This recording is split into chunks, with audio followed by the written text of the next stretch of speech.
मेरे और आपके बीच का एक ही रिश्ता है।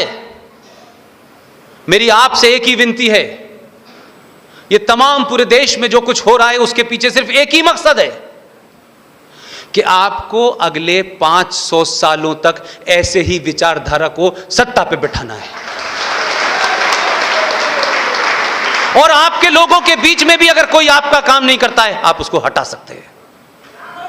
हमें सिर्फ वही पसंद होगा जो इस सनातन संस्कृति को बचाएगा, जो इस राष्ट्र को बचाएगा, जो 5000 साल पुराने इस भारत के इतिहास को दोबारा से लिखेगा, वही सत्ता पे बैठेगा। उसके लिए आपका जागृत होना जरूरी है। आपको कोई हथियार उठा के किसी का मर्डर नहीं करना है, आपकी वो संस्कृति नहीं है।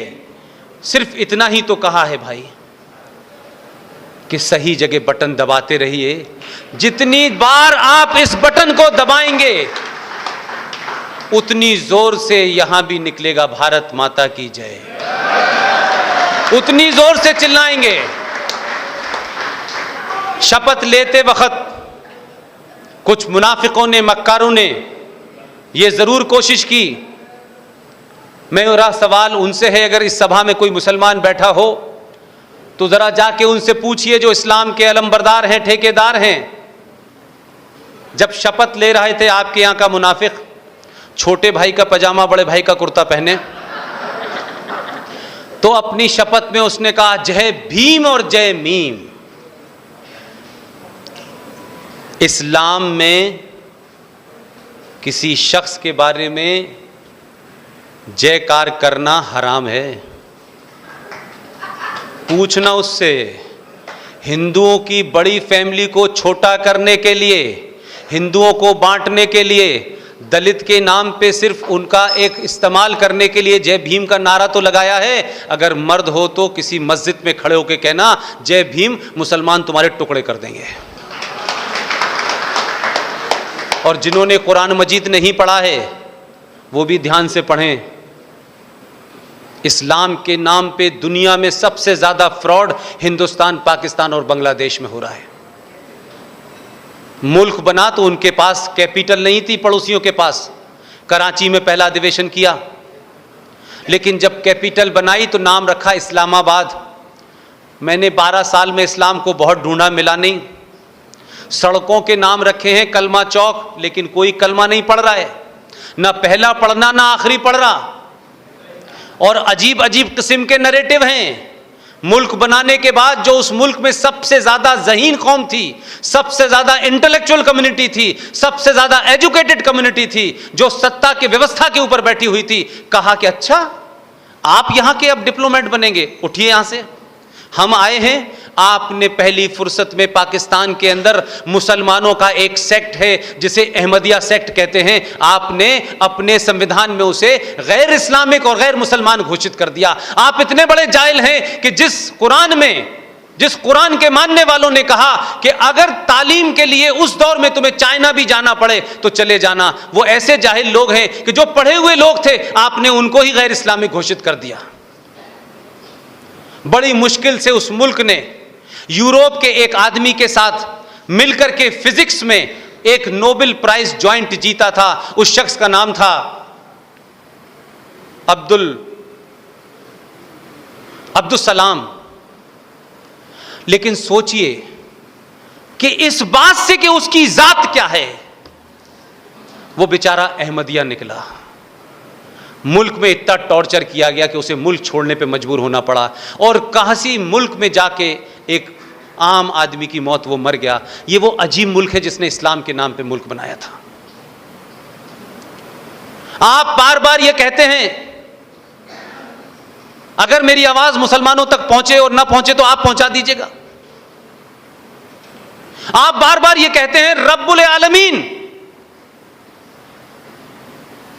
हम भी उसमें विश्वास रखते हैं। यह बात अलग है कि उसको सिर्फ हम अपनी जबान में कहते हैं कि इस संसार को, इस ब्रह्मांड को कोई एक चला रहा है, वो ईश्वर है, वो कोई अदर शक्ति है। आप उसको रब्बुल आलमीन कहते हैं कि ये जो भी कुछ हो रहा है, ये जो रब चल रहा है, उसको कोई चला रहा है। हम भी यकीन करते हैं, लेकिन हमारे यकीन में और तुम्हारे यकीन में सिर्फ इतना ही फर्क है कि हम ये मानते हैं कि सब कुछ उसकी मर्जी से हो रहा है। हम 1000 साल तक गुलाम रहे, हमारी कमियां थी, ऊपर वाले को लगा कि इन्होंने दुनिया में सब कुछ दिया है, हमने कुछ कमियां अपने अंदर पैदा की, उस कमियों के कारण हमें ऊपर वाले ने गुलाम बनाया, उसकी मर्जी से हम गुलाम बने। क्योंकि उसकी मर्जी से जब पत्ता नहीं हिलता, उसकी मर्जी से जब हवा नहीं चलती, बारिश नहीं होती, तो मैं और आप किसकी मर्जी से चलते हैं? हमारी कमियों के कारण हम 1000 साल तक गुलाम रहे। लेकिन तब भी हमारा रब्बुल आलमीन पे कोई सवाल हमने खड़ा नहीं किया, हमने नहीं किया। लेकिन वही रब्बुल आलमीन जो पूरे रब को चला रहा है, वो उसने पुष्पेंद्र को भी पैदा किया है, उसने रफीक को भी पैदा किया है, उसने सलमान को भी पैदा किया है। वो जब बारिश करता है तो ये सोच के नहीं करता कि मैं रामपुर में नहीं करूंगा, मैं अलीगढ़ में करूंगा, मैं अयोध्या में करूंगा, मैं अजमेर में नहीं करूंगा। वो ये नहीं सोच के करता है, वो जो कुछ करता है सबके लिए करता है। तुम तो उस रब के ऊपर सवाल उठा रहे हो। तुम तो कह रहे हो, हम कह रहे हैं कि उसी रब्बुल आलमीन ने मोदी को भी पैदा किया है। और ये कंट्राडिक्शन नहीं है, वो रब की मर्जी से आया है। मैं और आप भी आए हैं, मेरी भी भूमिका है, आपकी भी भूमिका है। उसी कुरान मजीद के अंदर एक आयत में लिखा हुआ है, योगेश भाई आपके बहुत दोस्त मुसलमान हैं, वो पता नहीं कौन सा कुरान पढ़ते हैं, उनसे कहिए देवबंद का कुरान ना पढ़ा करें, सही कुरान पढ़ें। उसी में लिखा हुआ है कि अल्लाह मियां फरमाते हैं कि ऐ मेरे मानने वालों, मुझ पे यकीन करने वालों, मेरी हिदायतों, मेरे डायरेक्शन को मानने वालों, मैंने तुम्हें दुनिया की हर अच्छी चीज से, नायाब चीज से तुम्हें नवाजा है, सब चीज तुम्हें दी है। इस कायनात में तुम्हारे लिए सब कुछ है, सबके लिए है, हर इंसान के लिए है, वो छोटे से कीड़े से लेकर के बादशाह तक के लिए है। लेकिन मैंने ये कायनात बनाई है, इस कायनात में रहने के कुछ उसूल बनाए हैं।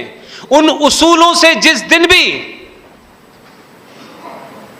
तुमने अपना मुंह फेरा और उन उसूलों से तुम हटे, इसी कायनात में मैं लोग ऐसे भेजूंगा कि वो तुम्हें सही रास्ते पे ले आएंगे।